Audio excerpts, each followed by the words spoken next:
Welcome to the Sage Thought Leadership Podcast, building experiences that connect, remove friction, and deliver insights.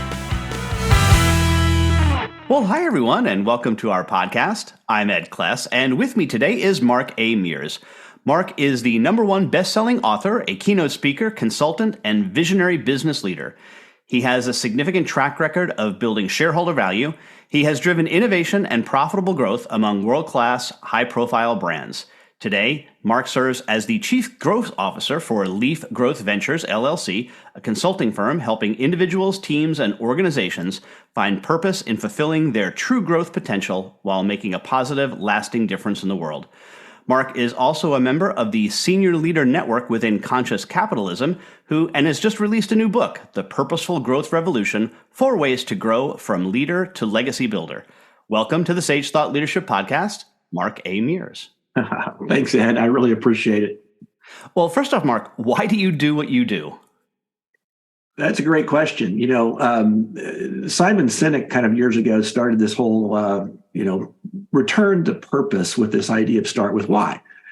And his thesis was very simple. People want to know why you do what you do, as you're asking, before they care about, how you do it or even what you do.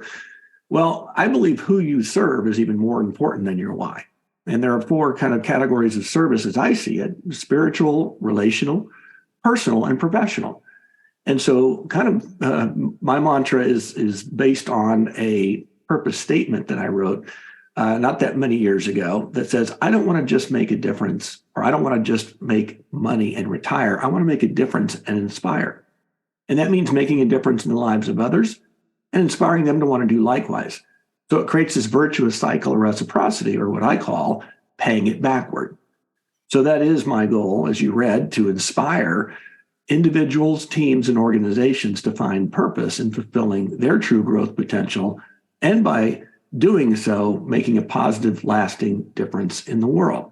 So I want to leave, or create, I should say, a living legacy that helps to pay it backward so that I can help others along their growth journey. And then they'll be wanting to do likewise so that exponentially we can reach more people with the power of purpose and indeed purposeful growth.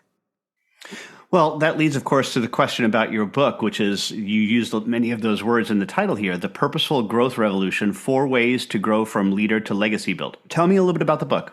Yeah.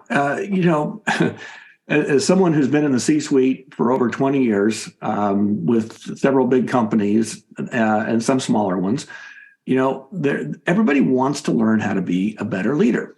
We go to conferences, webinars, seminars. We read blogs or watch vlogs or, consume newsletters, podcasts as we're on today. All forms or platforms designed to help people learn how to grow and be a better leader. But not that many people talk about legacy. And I believe the two are intertwined. A great leader creates a living legacy for those who follow. And I believe that words matter. And so I use the word leader versus boss.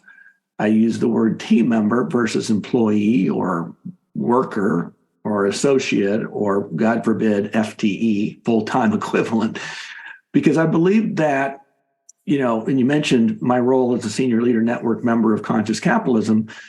It's an organization, a global organization whose mission resonates very well with me and is aligned with my own. And it's all about elevating humanity through business. Governments can't do it all. They've not proven to be as effective as we would hope them to be. Religious organizations and nonprofits can only do so much, but businesses have the opportunity to leverage their wealth of resources to literally change the world. And so when I talk about this idea of a purposeful growth revolution, the word revolution is important. There's 3 different definitions that I found in the dictionary. One is an uprising of the people.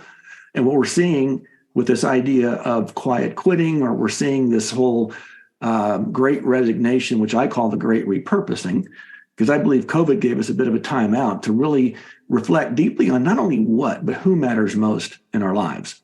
And people are making the decision that going back to the old 9 to 5 or in a toxic work environment is not serving them anymore.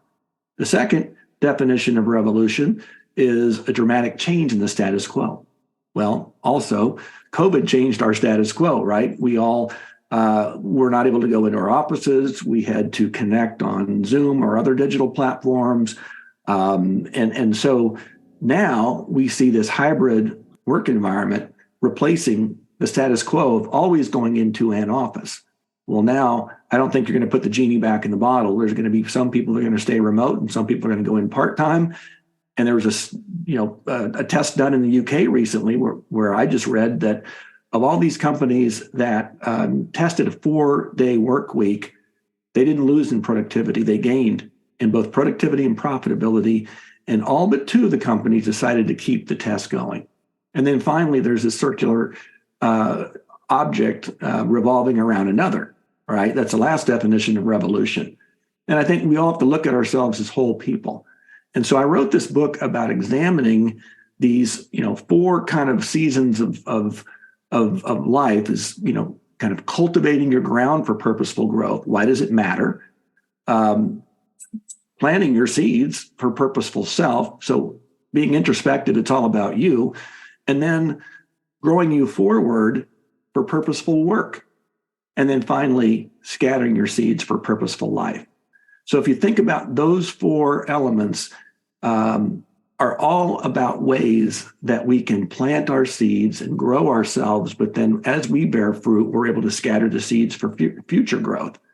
And so that really led me to this book and putting my own experiences in, as well as observations of those I admire, and a curation of subject matter experts and thought leaders who can go deeper into certain subjects than I can. And it's all curated in this metaphor of a leaf serving as not only a symbol of growth, but also a acronym which stands for leadership, engagement, accountability, and fulfillment. And if you think about a 4-circle Venn diagram, you have purposeful leadership, purposeful engagement, purposeful accountability, and purposeful fulfillment. And those are the 4 processes that are intertwined that I found help inspire individuals, teams, and organizations to fulfill their true growth potential, and in doing so, scatter their seeds to help make others better. And Mark, we have an exit question that we ask all of our guests, and that is, who is a hero of yours and why are they a hero? Great question. Ed, I've been blessed to have many heroes or mentors or confidants or advisors who've helped me throughout my career. And you think about, a hero is someone who's, someone to look up to, but also someone who can rescue and save.